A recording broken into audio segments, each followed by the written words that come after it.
à tous, c'est pour la 4e fois que nous nous réunissons pour participer à ces ateliers partagés face à NAS sur le thème travail social, apprendre de confinement. Et ces ateliers visent à mettre en avant une parole, celle des acteurs de terrain, celles et ceux qui accompagnent au quotidien les personnes en précarité dans les difficultés que nous rencontrons actuellement. Et le but de ces ateliers est notamment de comprendre comment certaines adaptations mises en œuvre par les travailleurs sociaux sont susceptibles d'enrichir les pratiques de demain.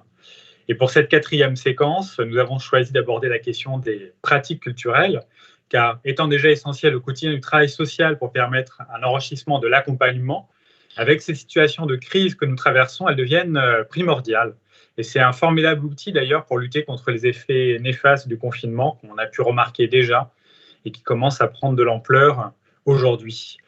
Et donc, en effet, dans les structures, de nombreux sujets d'adaptation à la crise ont surgi ces dernières semaines et amènent à se questionner sur la manière dont l'accompagnement a pu prendre en compte ce réel en mouvement pour faire évoluer sa pratique. En quoi les pratiques culturelles et de loisirs ont-elles permis de mieux vivre la période du confinement? Ce qu'on va vous demander, c'est de répondre en votre nom propre à chacun, au plus concret possible de ce que vous avez fait, parce que dans le cadre de ce partenariat, aussi bien la Fédération des acteurs de la solidarité que l'ANAS, l'Association nationale des assistants sociaux, on a le souci de donner la parole aux personnes qui sont sur le terrain et de donner également des éléments de réflexion concrets, pragmatiques, applicables sur le terrain aux personnes qui vont regarder qui assisteront à cet échange. En fait, on a 3 questions que je vais poser, à l'issue de laquelle chacun d'entre vous disposera de 3 minutes pour apporter sa réponse, une réponse qui est tout à fait personnelle. La première question que nous allons vous poser, c'est pour vous, quelles ont été les difficultés rencontrées pour inscrire les activités culturelles et de loisirs dans le cadre de vos accompagnements, de vos actions pendant la période du confinement? C'est notre première question et je donne la parole à Nathan. Alors du coup, pour commencer, je vais juste rappeler un petit peu la situation qu'on a vécue au niveau de ma structure du coup. Donc en fait, moi, au début, on m'a juste demandé d'aller en télétravail comme de nombreux salariés du SAMU social de Paris. Et du coup, voilà, comme beaucoup de structures, l'idée était aussi de protéger ses salariés. Mais nous, on a aussi un maximum de personnes sur le terrain car on est avant tout dans l'urgence sociale. Et après, du coup, donc j'ai été en télétravail pendant 2 jours et en fait, on m'a rappelé pour réaliser des missions de préparation de médicaments, de livraison dans certains centres. J'ai aidé aussi des aides-soignants parce que c'était vraiment l'urgence.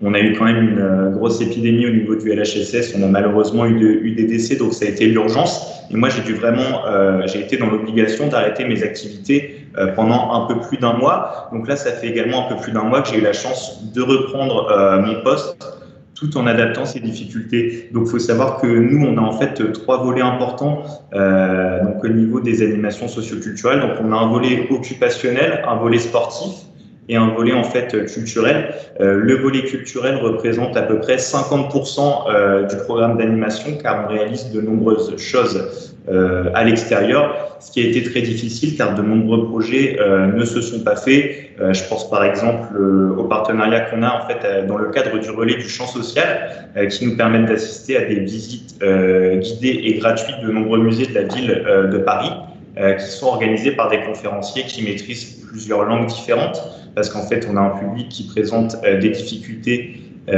physiques, justement, et il y a aussi une barrière de la langue. Donc, c'est des sorties pendant lesquelles on peut justement se déplacer en chaise pliante dans le musée pour les personnes à mobilité réduite et le guide pourra parler en anglais, par exemple, ou en espagnol.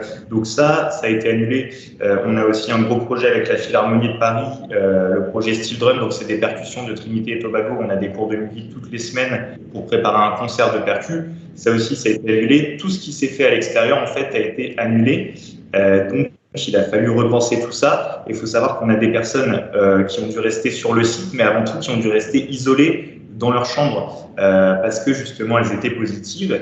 Il faut savoir que ça a été compliqué parce que justement, il y a différentes addictions qui peuvent être liées à toutes sortes de drogues comme l'alcool, le tabac ou d'autres drogues beaucoup plus dures.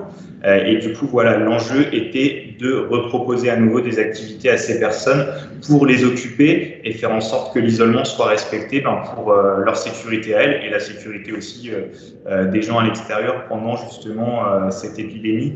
Ce qui fait qu'après, on m'a reproposé de reprendre ces activités tout en adaptant un maximum pendant justement la baisse un petit peu de l'épidémie. Nous, au niveau en tout cas du LHSS Saint-Michel-Camp, on a eu moins de personnes positives. Donc voilà en tout cas ce que je voulais dire pour les difficultés rencontrées.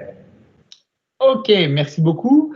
La parole est à Hugues. Hugues, maintenant, peux-tu nous dire quelles sont les difficultés que tu as rencontrées pour inscrire les activités culturelles et de loisirs dans le cadre de ton travail au quotidien?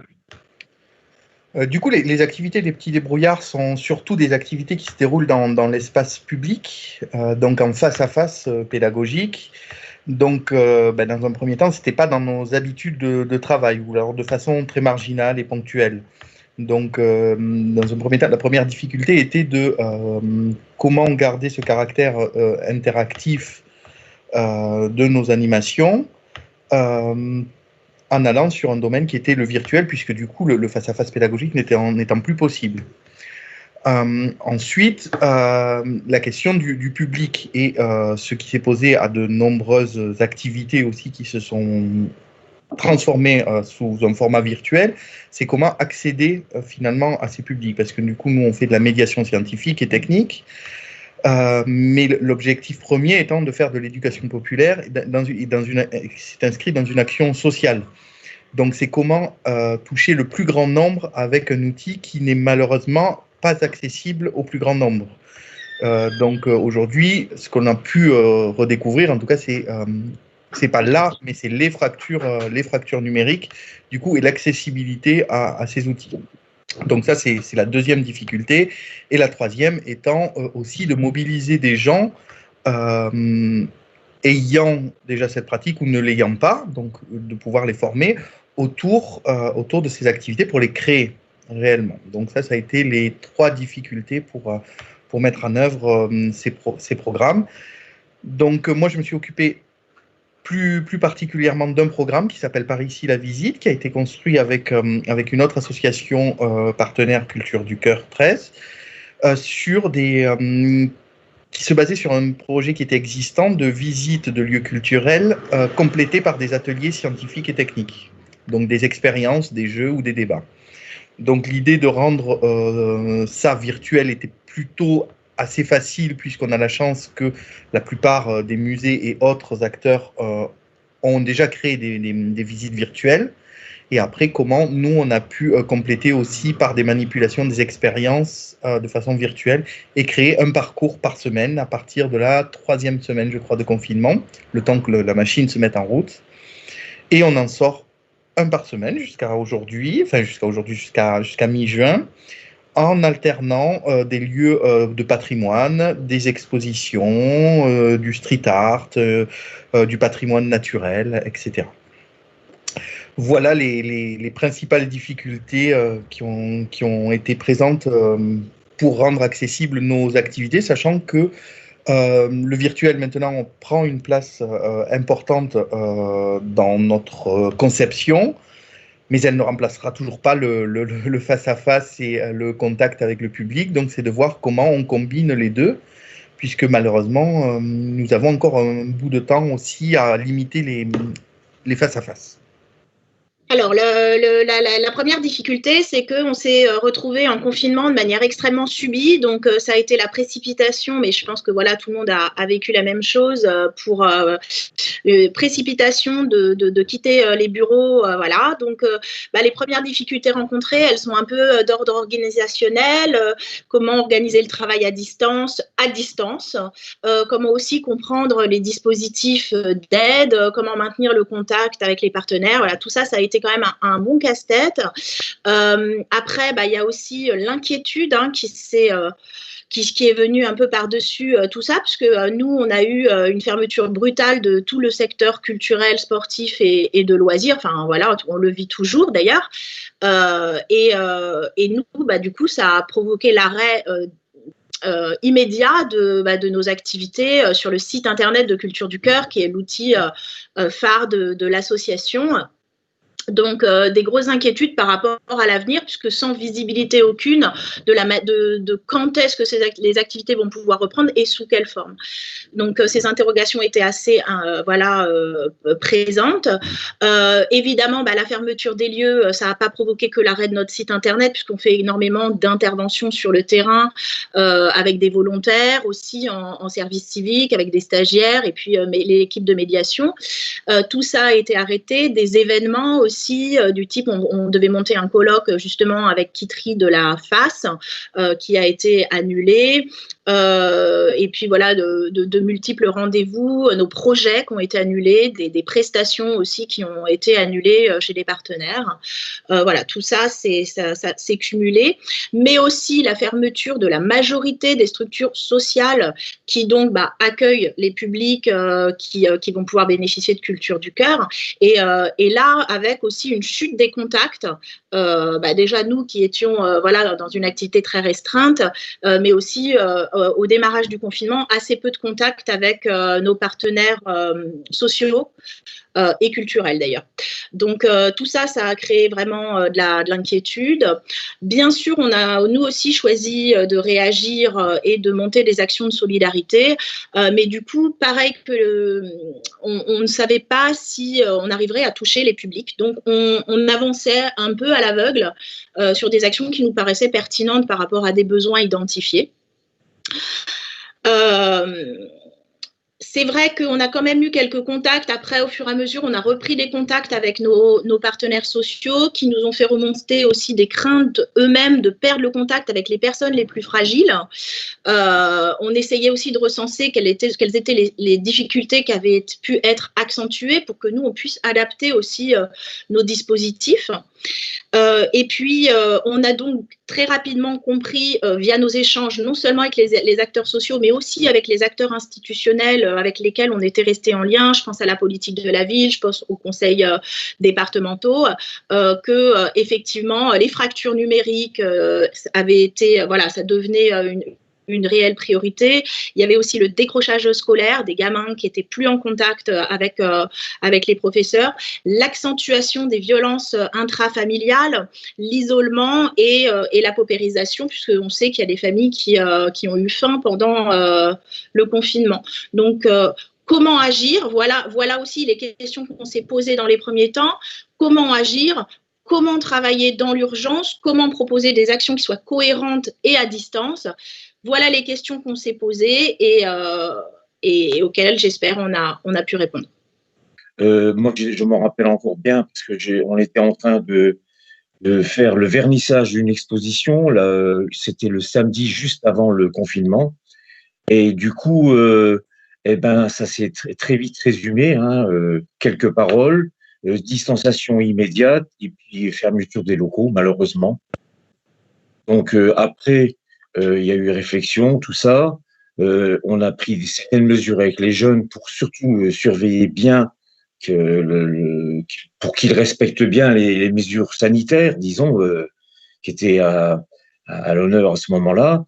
Et nous avons rencontré la difficulté de la langue parce qu'on a beaucoup de gens qui sont issus d'immigration.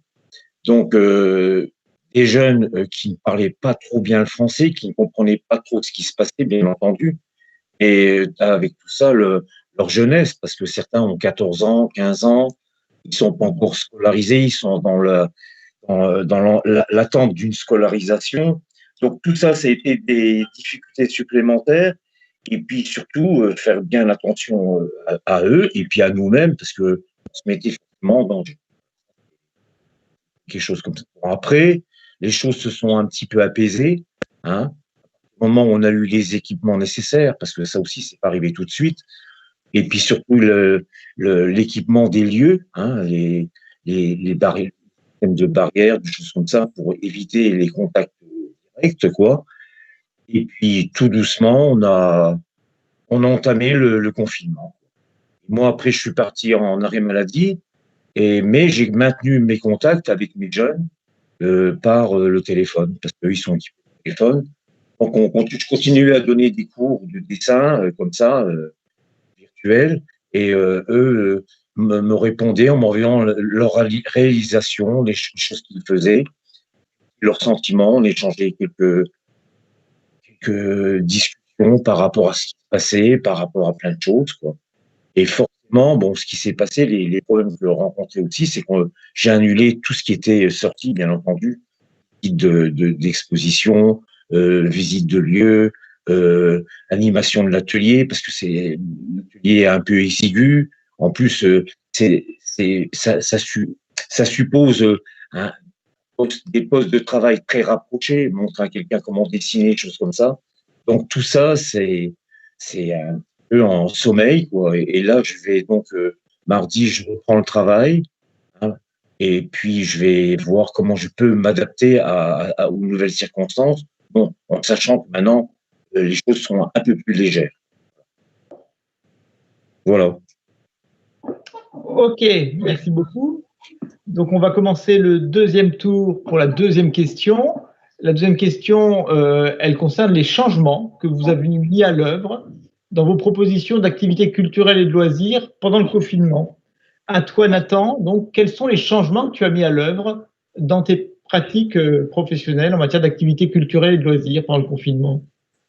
Alors donc pour commencer, quand j'ai pu justement reprendre les animations socio-culturelles, donc pour commencer, avant de préciser le type d'activité, on m'a quand même demandé d'adapter au niveau des mesures et gestes barrières. Donc en fait, on a fait on a eu la chance justement d'avoir un jardin sur le site assez spacieux. Donc il a fait beau. On a fait un maximum d'activités à l'extérieur, mais en respectant la distanciation sociale, donc 1,50 m entre les résidents, la désinfection de toutes les surfaces, le port du masque et le gel hydroalcoolique. Donc déjà, voilà, c'était les conditions pour que moi je puisse reprendre les activités avec les résidents, et l'équipe médicale y tenait. Donc en fait, on a un atelier justement qui tourne assez bien et qui ne nécessite pas de sortir à l'extérieur. C'est justement l'atelier revue de presse. On en a fait davantage. En fait, ça permet de faire un point sur l'actualité avec les résidents. L'idée, c'est que les résidents sélectionnent chacun 3 articles. Et l'idée, il y a des enjeux comme le fait de prendre la parole en public, de savoir s'écouter, de savoir débattre sur un sujet tout en respectant en fait l'avis des autres. Donc ça, c'est des enjeux importants avec le public qu'on a parce que justement, il y a des diversités culturelles importantes. Donc c'est sûr que c'est toujours intéressant de savoir débattre de toutes ces différences tout en respectant les autres. Donc on a fait davantage d'ateliers revues de presse, mais l'idée c'était donc à la fois de faire un point sur la situation liée au Covid-19, mais de aussi parler d'autres choses pour changer justement un petit peu les idées des résidents donc au niveau de l'actualité. C'est vrai justement, on en parlait tout à l'heure, on a pu créer un partenariat avec Emmaüs Connect, notamment grâce à la responsable du LHSS et l'assistante sociale, ce qui nous a permis de distribuer en fait des tablettes tactiles aux résidents ainsi que des téléphones pour qu'eux puissent accéder justement à certains médias culturels, mais notamment en restant dans leur chambre. Là, je fais référence aux personnes qui devaient encore rester isolées. Donc voilà, encore une fois, le virtuel peut permettre de faire ce genre de choses, mais le virtuel, par contre, ne remplace pas les rapports entre les gens. Mais en tout cas, là, c'était quand même un moyen très pratique de pallier à ça. Et en fait, les gens avaient tellement de choses à dire sur le cœur, de choses, en fait, ils souhaitaient vraiment s'exprimer. Et en fait, on a fait des formes de témoignages. Le SAMU social de Paris a lancé un projet, donc on a fait des courtes vidéos sur lesquelles les gens expliquaient en fait comment ils avaient vécu leur confinement. Et ça a été un média culturel intéressant à diffuser aux autres centres justement pour les autres publics du SAMU social de Paris. Et on a fait aussi de la prévention pour ces publics avec pas mal d'actions concrètes. Et on a même fait justement des petites vidéos sous forme de danse où les résidents expliquent comment bien se laver les mains avec des gants, latex, de la peinture, etc. Enfin, plein de choses comme ça qui nous auront permis d'occuper un maximum le public au niveau culturel. Donc voilà. Merci Nathan. Hugues, peux-tu nous parler des changements que tu as mis à l'œuvre?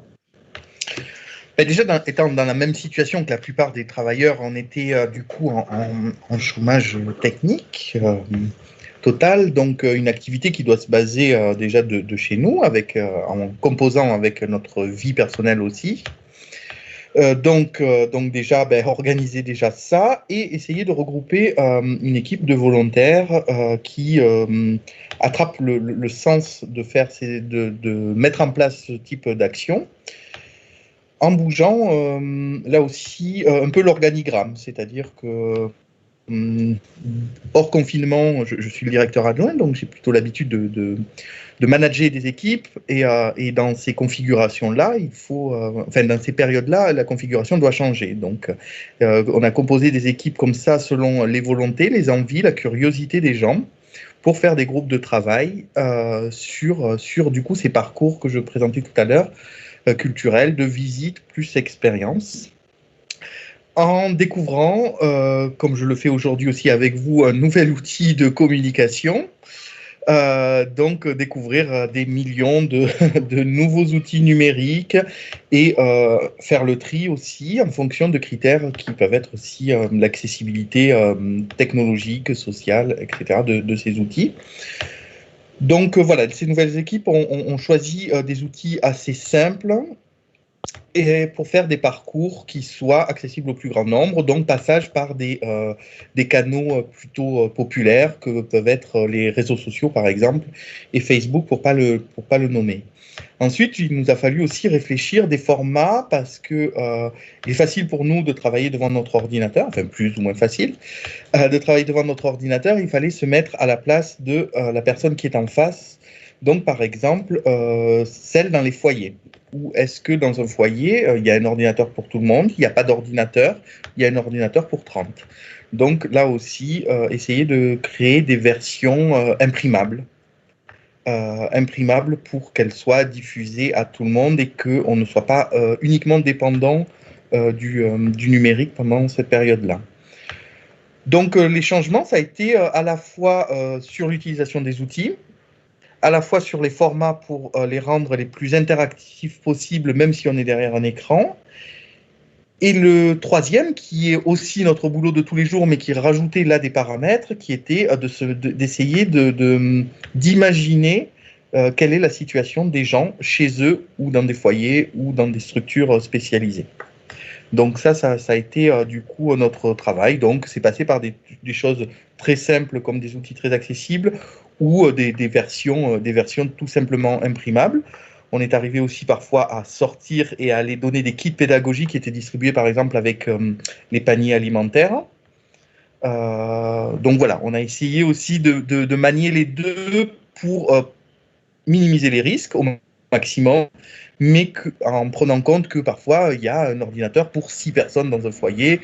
Et voilà, c'est ça qui nous a fait penser et qui, je pense, au-delà du problème du numérique et de cet accès, de repositionner le public au centre de nos préoccupations, dans le sens d'imaginer comment ils peuvent vivre telle ou telle intervention, y compris que ce soit dans la forme, dans le fond ou dans le support que l'on utilise. Nous, on a toujours été convaincus que la culture, elle tenait quand même une place particulière dans le maintien du lien social et qu'elle avait encore plus sa place dans cette période qui était extrêmement difficile pour tous et surtout pour les plus vulnérables. On pensait bien sûr qu'elle pouvait permettre aux familles, notamment celles qui avaient quand même des situations d'hébergement très très précaires, de pouvoir retrouver un souffle. Et nous, ce qu'on a fait pour réagir, on a choisi de réagir ensemble. Ça a été le plus, c'est-à-dire qu'on est un réseau national, on fonctionne très bien en réseau aussi régional, mais là, pour le coup, on a pu expérimenter un travail collaboratif à des échelles beaucoup plus grandes que celles qu'on a l'habitude de faire en tant que moi, par exemple, sur mon département du Val-de-Marne. On a dépassé les frontières, peut-être grâce au numérique, mais je suis d'accord que il va falloir quand même retrouver du vrai lien, du vrai contact. Ça ne le remplace pas, mais ça nous aura permis d'expérimenter des nouvelles formes de travail collaboratif. Donc, on a choisi de monter 2 nouvelles actions. Alors, évidemment, dans la précipitation au départ, donc il y a eu effectivement une mise en place qui a pris quelques quelques semaines. La première a été pour nous montée à échelle Île-de-France, donc en mutualisation avec les équipes de 4 départements d'Île-de-France, qu'on a appelé la culture des confinés. Et cette action-là, assez simple en fait, c'était de recenser toutes les initiatives, toutes les activités, qu'elles soient pédagogiques, qu'elles soient éducatives, qu'elles soient culturelles ou sportives, et de les recenser sur des cahiers culturels qu'on a pu diffuser tous les jours sur Facebook. En fait, on faisait des posts Facebook, mais à la fin de la semaine, on regroupait toute l'information d'Île-de-France qu'on partageait sur un drive et qui ont pu être transmis de façon extrêmement large à tous nos partenaires sociaux d'Île-de-France, ainsi que les partenaires institutionnels qui ont fait boule de neige et relais d'informations à leur tour. On a également monté une action qui m'a paru vraiment extrêmement pertinente, c'est l'action Allô l'artiste. Donc ça, c'est une idée de notre siège national, de l'équipe du national, qui a du coup, voilà, l'idée, c'est qu'on voulait aussi toucher les personnes qui n'avaient pas accès au numérique. Comment toucher les personnes des foyers, des EHPAD, comment aider les éducateurs des MEX à continuer à maintenir aussi cet accès à la culture. Du coup, on a mis en place une plateforme téléphonique uniquement accessible à notre réseau social. Donc, ça passait obligatoirement par un réseau social pour toucher les personnes concernées, et un numéro de téléphone, du coup, qui permettait de se connecter sur 4 créneaux dans la journée pour écouter des spectacles et échanger avec des artistes. Ces artistes-là étaient des artistes solidaires. On a lancé un appel à mobilisation d'artistes un peu partout en France. Il y a eu plus de 200 artistes inscrits sur la plateforme. Et ces artistes-là avaient une demi-heure pour à la fois proposer une intervention sous diverses formes, musique, théâtre, conte, etc. et un temps d'échange avec les personnes. Alors, ce qui était aussi intéressant, c'est que sur ces 4 créneaux, comme on voulait aussi répondre aux problématiques de linguistique pour les personnes qui sont non francophones, on a créé des créneaux spéciaux en langues étrangères, avec des artistes qui maîtrisaient des langues étrangères. Et puis, il y avait aussi des créneaux spéciaux pour le jeune public et pour les familles. Voilà, alors. Ça, c'était l'action vraiment très, très intéressante. Ça a permis de mobiliser tout le réseau Culture du Cœur au niveau national. Ça a permis de mobiliser 200 artistes qui se sont inscrits sur l'action. Ils n'ont pas tous pu être programmés, puisque ça faisait vraiment beaucoup de monde, sur 4 créneaux par jour. Donc, vraiment comme si on avait un support de diffusion de spectacles au téléphone. Ça a plutôt bien marché en termes de mobilisation du réseau social. Aussi, voilà, on s'est rendu compte, là on est en train de faire le bilan, mais on se rend compte que ça a plutôt bien marché. Et c'est aussi une action qui, pour moi, s'inscrit totalement dans le projet Respiration, puisqu'il a été pensé pour toucher les personnes qui vivaient dans des situations d'hébergement précaires, et les personnes les plus isolées comme les EHPAD. Ce qui nous a aussi permis d'étendre notre réseau, puisqu'on n'avait pas forcément l'habitude de travailler avec les EHPAD, par exemple.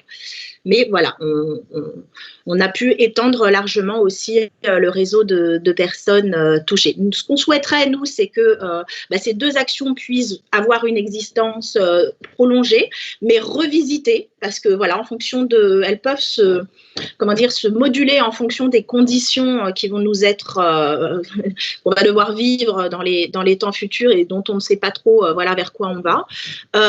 On voudrait qu'elles soient maintenues et qu'elles soient pensées aussi avec nos partenaires, mais aussi en y intégrant des publics qu'on souhaiterait mobiliser via les centres sociaux, via les centres d'hébergement, pour soumettre ces nouvelles actions à leur jugement et à leur réflexion. Donc, ces actions de solidarité, pour nous, c'était une évidence pendant le confinement. Et voilà, et on pense que la culture a joué son rôle d'émancipation et son rôle de maintien du lien social et d'ouverture à l'extérieur. Merci. Et Michel, qu'as-tu à nous dire sur les changements mis à l'œuvre dans tes propositions d'activités culturelles et de loisirs?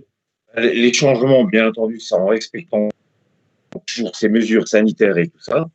Et maintenant, je vais m'orienter principalement sur un atelier dessin avec un nombre limité de participants, bien entendu. Et déjà là, je vais reprendre contact avec eux et revivre des choses. Pour ce qui est des visites, des expos et tout, bon, pour le moment, c'est un peu râpé.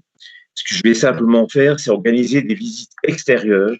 Donc, s'il y a des sculptures, des choses à voir dans des parcs, dans la rue, point de vue architectural, tout ça, je vais beaucoup tabler là-dessus pour que je garde avec eux un contact vivant. Hein. Et puis, ça peut être très agréable, surtout que, bon, on a un très beau temps. Et je pense que l'été va être bien, bien chaud. Et puis, à part ça, continuer à faire ce que je fais, voir comment je vais pouvoir poursuivre les expositions. Alors, peut-être qu'on pourra quand même continuer les expositions au sein même de nos locaux. Simplement, si on dispose d'une collection d'œuvres que nous avons accumulées depuis maintenant plus de 30 ans. Et ces œuvres-là, c'était les dons d'artistes. Chaque artiste qui participait à une exposition faisait don d'une œuvre.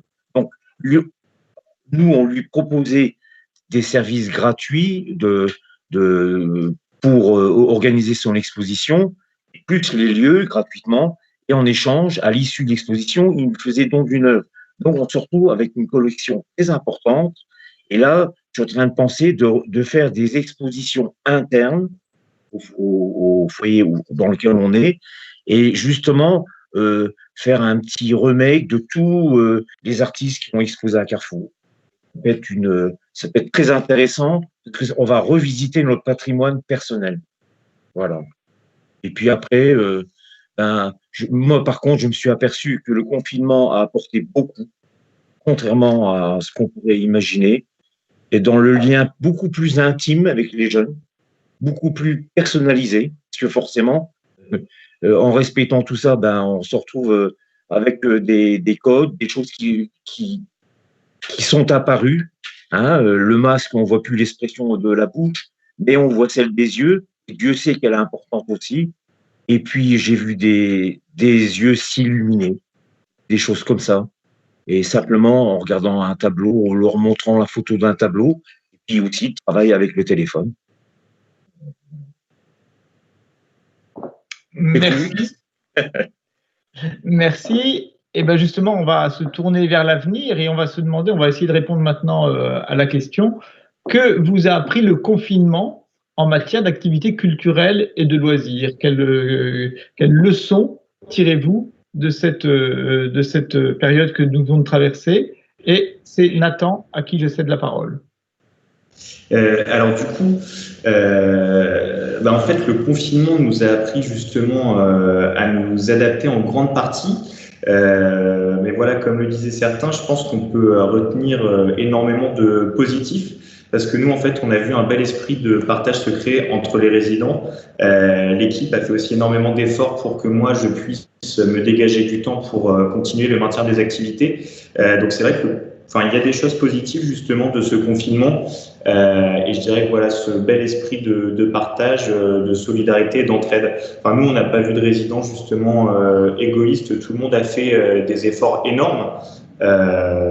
Donc voilà, ça c'était vraiment très positif pour moi. Il y a eu de nombreux résidents aussi qui n'hésitaient pas à me faire penser, parce qu'on n'est pas non plus des robots, on est avant tout humains, qui me disaient « Ah, monsieur Nathan, n'hésitez pas là, vous avez oublié le gel hydroalcoolique, etc. » Donc il y a vraiment eu cet esprit aussi de sensibilisation des résidents qui, eux, ont pu justement sensibiliser d'autres publics à leur tour. Donc voilà, et ça nous a aussi appris à anticiper pour la suite, pour avoir du temps pour relancer justement des partenariats et anticiper, même si pour l'instant on n'est pas encore fixé sur la réouverture de certains lieux culturels, etc. Mais l'idée, c'est aussi de gagner un maximum de temps pour pouvoir à nouveau réemmener les résidents. Mais on aura quand même toujours dans notre esprit le fait de vivre avec le virus, et justement, voilà, chaque sortie, ça sera une désinfection du véhicule, chacun aura son petit flacon de gel hydroalcoolique. Voilà, et j'imagine que les musées feront d'énormes efforts pour être habilités à recevoir des publics fragilisés. Donc voilà, c'est ce qu'on peut aussi, pour moi, retenir de cette période de confinement, justement. Ça a été aussi agréable. Enfin, moi, je pense que ça fait aussi pareil à tout le monde, mais le fait voilà, de se sentir aussi soutenu et encouragé par les gens qui n'ont pas forcément connaissance de nos métiers, qui ne sont pas sur le terrain. Et voilà, le fait de se sentir un petit peu plus encouragé que d'habitude, voilà, de se dire que ce qu'on fait, ça a du sens, et ça en a eu encore plus pendant cette période. Donc voilà. Et nous, le point positif aussi qu'on a retenu au niveau du centre, c'est que d'habitude, c'est aussi compliqué de toucher un maximum de personnes pour les faire participer, et c'est aussi compliqué de les stimuler. Mais là, comme les personnes, malheureusement pour elles, étaient dans l'obligation de rester sur le site, ça leur a aussi permis de se dire j'ai rien d'autre à faire que de venir à l'activité proposée par l'animateur, et ça nous a aussi permis de renforcer ce lien avec ces personnes. Ça parle aussi des points positifs du confinement, parce que c'est vrai qu'il y a énormément de personnes qui s'absentent la journée pour leur démarche sociale et médicale, mais aussi personnelle, et c'est toujours compliqué de pouvoir justement les stimuler et leur proposer ces activités. Donc c'est vrai que moi j'avais en tout cas rarement ressenti des moments de partage comme ça avec les résidents, justement. Des fois ça mettait quelques années pour créer du lien avec certains, et là on a eu des nouveaux arrivants avant le confinement, et justement le lien s'est créé en quelques mois. Donc ça a été vraiment fort. Et justement l'après-isolement, quand tous les résidents sont sortis d'isolement, là justement certains se sont dit je m'en suis sorti, je suis en vie, et ils ont voulu profiter un maximum, et ça c'était vraiment fort. Donc voilà pour moi les principaux apports du confinement. Merci Nathan. Et Hugues, peux-tu nous dire, toi, ce que tu as appris avec cette période du confinement en matière d'activités culturelles et de loisirs? Ce que j'ai appris, c'est que du coup, de nouveaux horizons, en tout cas nouveaux pour moi, existaient. Donc tout le format virtuel, que quelque chose était possible. J'ai appris aussi qu'il était indissociable de la pratique plus traditionnelle, en tout cas aussi de la nôtre, c'est-à-dire du face-à-face, que les deux devaient se compléter.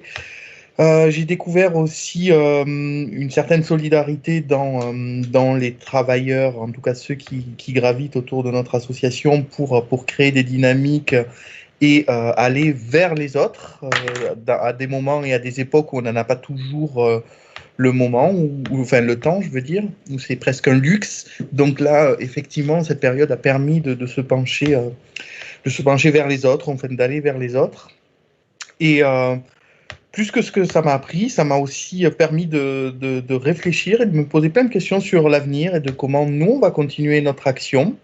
Parce que du coup, c'est pas simplement la distanciation sanitaire qui est impactée, c'est plein d'autres choses. C'est comment on construit, on reconstruit, on complète, on détruit certaines parties de notre travail pour faire autrement, et pour que ces périodes ne soient pas révélatrices de mots que certains ne s'étaient pas perçus.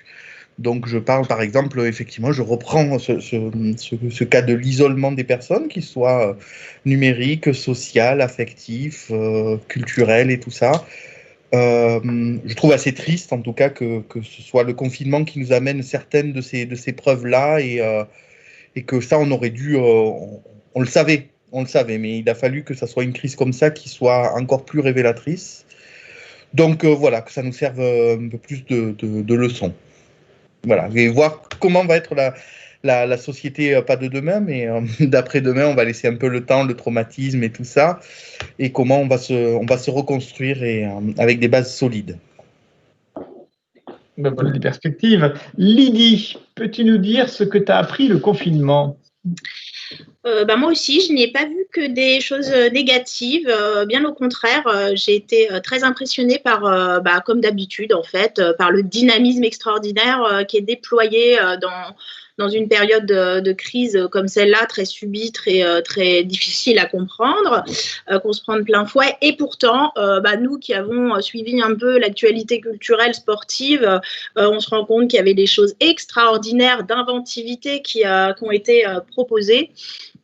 Et que tout ça a été fait en synergie avec voilà, de nombreux partenariats qui vont très certainement découler de cette période et qui n'étaient pas forcément anticipés avant.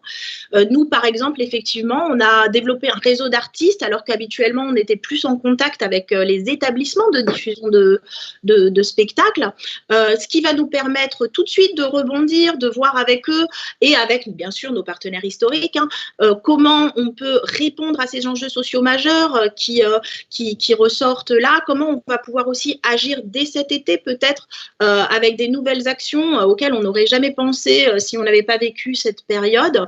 La question reste quand même toujours le nerf de la guerre, le financement. Nous, c'est vrai qu'on est très attentif à la situation sociale qui s'est dégradée, mais on a aussi vu qu'au niveau de la situation des artistes et du monde culturel, c'était aussi extrêmement compliqué, qu'il y avait d'énormes incertitudes. Donc, on veut être solidaire avec toutes les personnes qui rencontrent des difficultés pendant cette période-là. Nous aussi, peut-être, les associations, on peut aussi être en grand danger avec la crise économique qui s'annonce. Donc, c'est bien de voir qu'on a pu se serrer les coudes et qu'il y a eu une vraie solidarité entre les acteurs au service des publics les plus fragiles. Ce que j'ai pu voir aussi, c'est justement la repenser, mais avec une rapidité extraordinaire, la façon dont on pouvait travailler ensemble, de pouvoir travailler avec des gens qui sont à l'autre bout de la France, sans aucun problème en réalité, alors que voilà, on pouvait se restreindre avant à des territoires, mais pourquoi pas aller chercher aussi de la créativité ailleurs. Voilà ce que ça m'a pris. Moi, ce qui me donne espoir et ce qui me motive aujourd'hui, c'est qu'on rentre dans une période de créativité.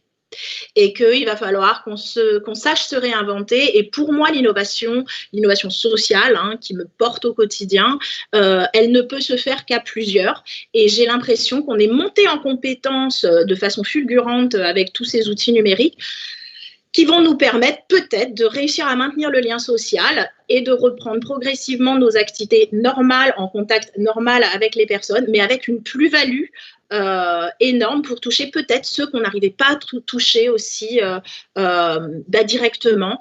Donc, nous, on pense aussi à des formations à distance, on pense aux médiations culturelles, on pense à des contacts avec des artistes multiples et variés, on pense à faire des visites virtuelles à l'autre bout du monde. Voilà, il y a des nouvelles opportunités qui s'offrent à nous de rebondir et de s'engouffrer dans cet espace créatif et artistique. Merci beaucoup, Lydie. Et Michel, pour terminer, que t'a appris la période du confinement en matière d'activités culturelles et de loisirs? On l'a compris. Voilà. Alors, comme là, je suis en quatrième position, forcément, je vais peut-être répéter les choses qui ont été dites avant par nos trois amis.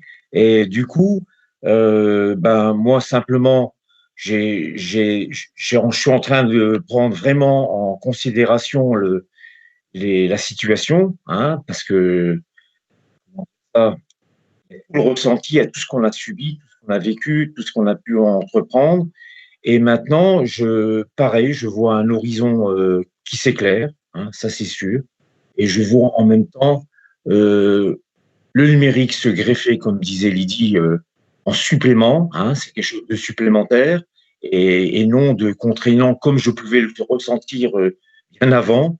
Et maintenant, forcément, avec ce confinement, je me suis un petit peu familiarisé avec ces différentes techniques et je pense que je vais aller très loin avec ça. Et puis, il y a une petite chose que je voudrais simplement rajouter, c'est que dans le domaine social, on puisse considérer l'art à sa juste place et ne pas toujours le reléguer à la dernière place en disant oui, mais c'est pas la première nécessité.